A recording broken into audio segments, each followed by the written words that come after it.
I am the Vice President General Manager at Illuminate. And for the last 15 years, I've been implementing, designing, and building clinical programs. These are things, whether regulated, things like diabetes management programs, or non-regulated, innovative surveillance programs for things like COVID.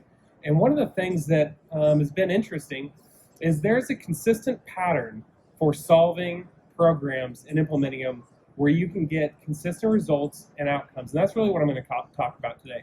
And one of the things that I have found is it's much like solving for a Rubik's Cube. You know, when you solve a Rubik's Cube, you get it, it's all mixed up and jumbled, but there's 6 dang sides to this thing. You have to solve for all 6 sides of the Rubik's Cube. And if you don't solve for them, then you didn't solve the cube.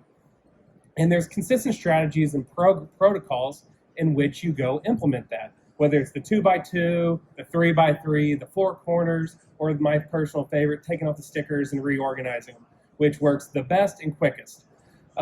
Those are how you solve. It's the pattern-based implementation to go drive outcomes that you want to have. And one of the really interesting things is we believe that this is the exact same for solving the follow-up problem.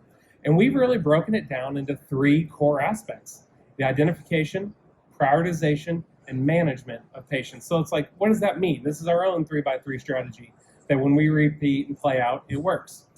But to do this, you've got to go identify the most high impact cohorts and align those cohorts with people and process. Because ultimately, healthcare delivery is about people and process.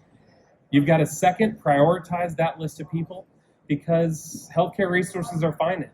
And we keep learning how finite those are. And that every time we waste or add burden or a click to that patient, that nurse, that navigator, that clinician, we just create a little bit of friction and we lose adoption. And finally, we have to manage those patients. Once again, healthcare is finite. And to manage, we need to add and build in automation, really important aspects, and make it transparent across the care team.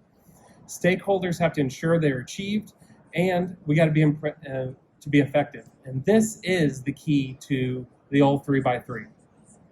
So if it's that simple, why hasn't it been solved? I mean, we've talked about this. These are well-documented challenges in the industry. There's a lot of incidental findings in radiology reports. 60% of those patients get the follow-up care. I mean, if we think about that, 60% of the people aren't getting the protocol that the care team believes needs to happen.